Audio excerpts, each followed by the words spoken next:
Kali jaringan kita.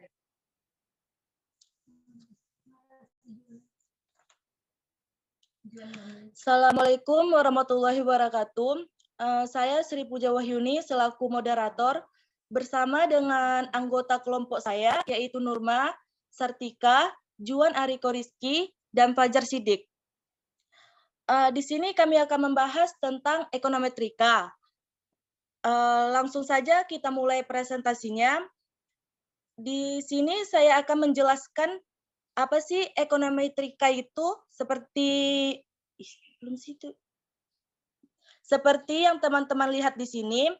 Ekonometrika itu adalah suatu ilmu terapan yang merupakan hasil persilangan antara teori ekonomi, matematika, statistika, dan komputasi. Ekonometrika, ilmu ekonomi dan matematika ekonomi yang membahas fenomena ekonomi yang bersifat kualitatif dan dalam bentuk angka.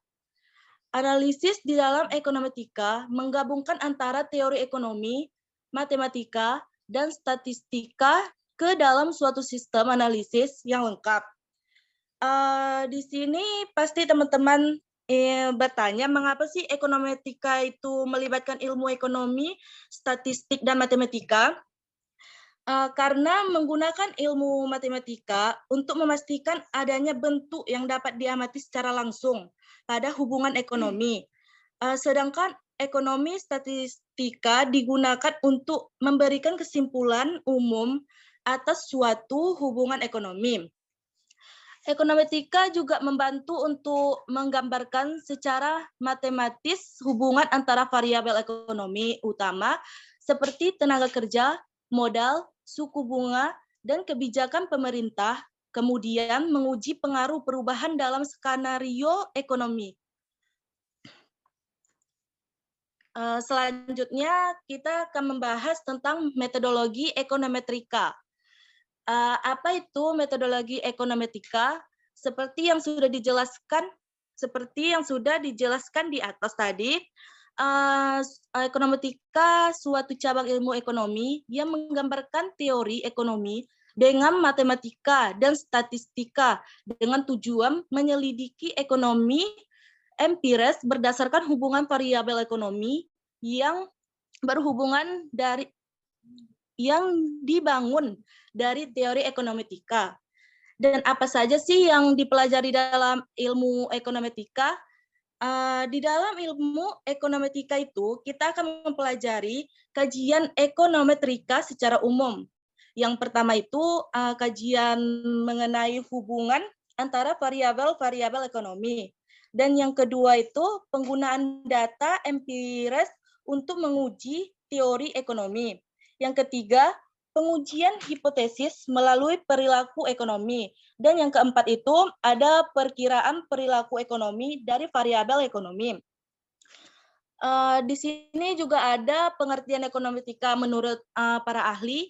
Dapat disimpulkan bahwa pengertian ekonometrika adalah suatu bidang ilmu yang merupakan perpaduan atau kombinasi dari ilmu ekonomi, matematika ekonomi, dan statistik untuk menganalisis teori ekonomi secara kualitatif berdasarkan data empiris.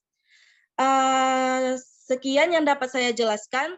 Selanjutnya, biar lebih jelas akan saya serahkan kepada Nurma. Kepada Nurma saya persilahkan.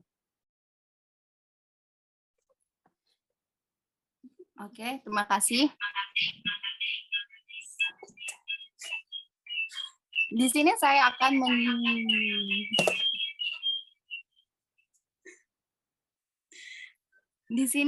akan menjelaskan yaitu menentukan teori atau hipotesis. Pernyataan teori atau hipotesis teori Keynesian berkaitan dengan konsumsi, menyatakan bahwa orang baik wanita maupun pria akan meningkatkan konsumsinya seiring dengan meningkatnya pendapatan. Tetapi peningkatan konsumsi tersebut tidaklah sebesar peningkatan pendapatan mereka. Keynes mempostulasikan bahwa marginal propensity to consume atau MFC merupakan tingkat perubahan konsumsi karena adanya perubahan satu unit pendapatan. Nilai MPC lebih dari 0 tetapi lebih kecil dari 1. Selanjutnya, spesifikasi model matematika dari teori. Meskipun Keynes telah menjelaskan adanya hubungan positif antara pendapatan dengan konsumsi, tetapi Keynes belum memspesifikasikannya dalam model matematis sehingga ahli matematika membuat spesifikasi matematika berdasarkan teori Keynesian sebagai berikut. Y sama dengan beta 1 tambah beta 2X, di mana 0 lebih besar dari beta 2 lebih besar dari 1. Untuk Y itu sebagai konsumsi, X sebagai pendapatan, beta 1 sebagai konstanta, beta 2 sebagai slope. Model matematika setidaknya terdiri dari 2 golongan variabel, yaitu variabel terikat atau independen yang berada pada sebelah kiri, tanda persamaan, dan variabel bebas atau independen yang berada di sebelah kanan, tanda persamaan. Konsumsi Y merupakan variabel tergantung, sedangkan pendapatan X merupakan variabel bebas. Jumlah variabel bebas tidak harus 1, tapi lebih dari 1. Selanjutnya akan dibahas oleh Juan Ariko. Kepada Juan, saya persilakan. Baik. Spesifikasi model statistik atau ekonometrika. Spesifikasi model ekonometrik berdasarkan teori. Model matematika mengasumsikan bahwa terdapat hubungan pasti antara pendapatan dan konsumsi atau hubungan deterministik. Pada hubungan antara variabel ekonomi, suatu variabel tergantung tidak hanya dipengaruhi oleh satu variabel bebas saja, tetapi juga dipengaruhi oleh beberapa variabel lain. Konsumsi tidak hanya dipengaruhi oleh pendapatan, tetapi juga dipengaruhi oleh jumlah anggota keluarga, umur, dan gaya hidup. Untuk mengakomodasi variabel yang tidak diteliti, maka fungsi matematik itu diubah menjadi fungsi statistik sebagai berikut. Y sama dengan beta 1 ditambah beta 2X ditambah mu. Y di sini yaitu sama dengan konsumsi, beta 1 yaitu sebagai parameter, di mana beta 1 ini juga disebut dengan intercept ketika nilai X sama dengan 0. Beta 2 di sini ya, disebut dengan slope atau kemiringan, bisa dibilang seperti itu. Mu, nah di mana mu merupakan disturbance atau error yang menggambarkan semua variabel yang dapat memengaruhi konsumsi Y, tetapi tidak dipertimbangkan atau tidak dimasukkan dalam model. Nah, selanjutnya akan dijelaskan oleh Sartika. Kepada Sartika, dipersilakan. Baiklah, selanjutnya kita akan membahas tentang mengumpulkan data. Berikut adalah tipe-tipe data. Yang pertama ada data time series, kemudian ada data cross section, ada data pool. Baiklah, data time series adalah rangkaian data time series atau runtut waktu terdiri dari pengamatan pada suatu variabel atau beberapa variabel dari waktu ke waktu. Dengan kata lain, data time series adalah data yang dikumpulkan dari waktu ke waktu secara berurutan pada satu atau lebih objek yang sama pada setiap periode waktu. Contoh data dari waktu termasuk harga saham, jumlah uang beredar, indeks harga konsumen, PDB, jumlah lulusan siswa tahunan, dan lainnya. Kemudian, alasan penggunaan data ini karena peristiwa masa lalu dapat mempengaruhi peristiwa masa depan. Perubahan perilaku individu maupun masyarakat juga bisa berubah terkait dengan waktu merupakan dimensi kunci dalam rangkaian data dari waktu. Dimensi waktu time series biasanya merupakan frekuensi data di mana data dikumpulkan. Dalam bidang ekonomi, frekuensi yang paling umum adalah harian, mingguan, bulanan, triwulan, dan tahunan. Kemudian ada data cross-section. Data cross-section merupakan data individu, siswa, sekolah, kelas, perusahaan, kota, negara, atau berbagai unit lainnya yang diambil pada titik waktu tertentu.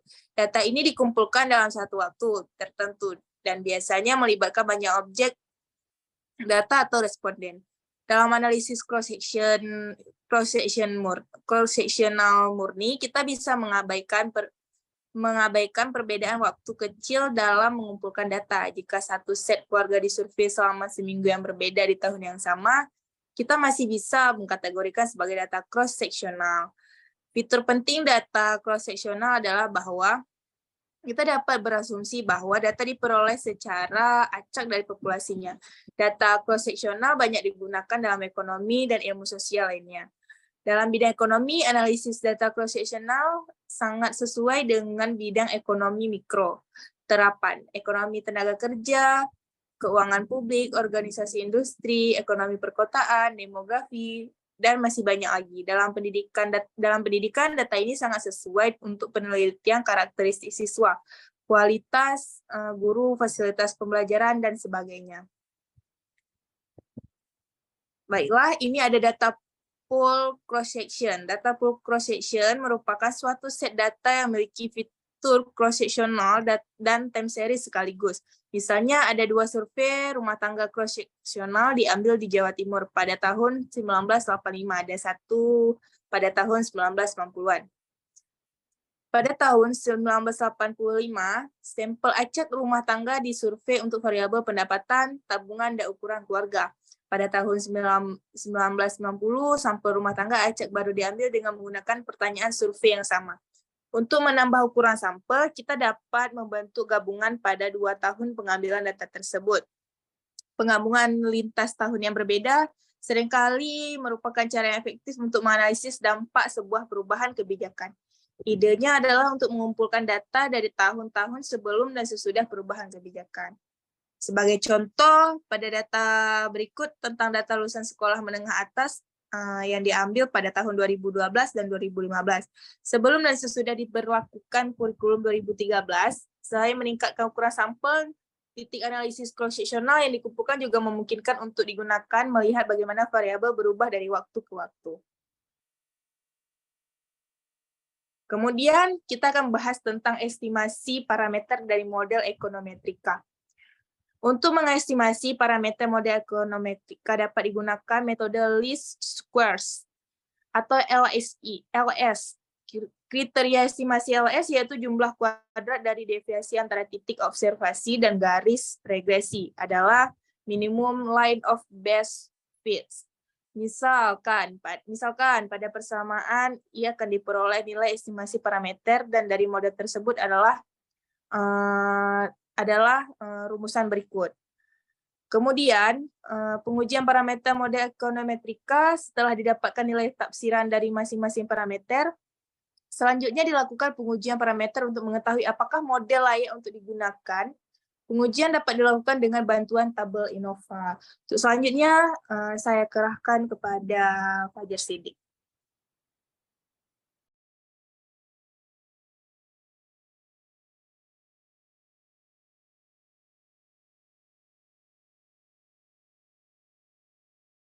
Baik, saya akan menjelaskan tentang peramalan forecasting atau prediksi. Forecasting atau peramalan merupakan sebuah metode sebagai alat bantu dalam melakukan suatu perencanaan yang efisien dan efektif. Contohnya seperti peramalan tingkat permintaan suatu produk atau beberapa produk serta peramalan terhadap harga sembako di dalam kurun waktu tertentu di masa yang akan datang. Fungsi forecasting ialah sebagai pedoman untuk menentukan arah kebijakan dan keputusan perusahaan yang efektif dan efisien di masa depan.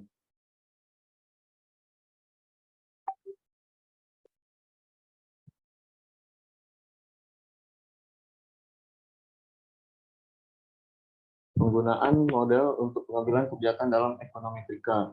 Model kebijakan-kebijakan disajikan sebagai konsep, diagram, grafik, atau persamaan matematis untuk menggambarkan, menerangkan, dan memprediksi unsur dari suatu situasi problematis serta untuk menyempurnakan atau memperbaiki kebijakan-kebijakan publik tersebut dengan merekomendasikan arah tindakan buat mengatasi masalah tertentu. Peramalan digunakan untuk mengetahui seberapa besar nilai variabel dependen atas dasar nilai harapan di masa mendatang dan variabel independen. Misalkan harga di masa mendatang 10 juta, maka besarnya permintaan barang tersebut dengan memasukkan angka tersebut ke persamaan.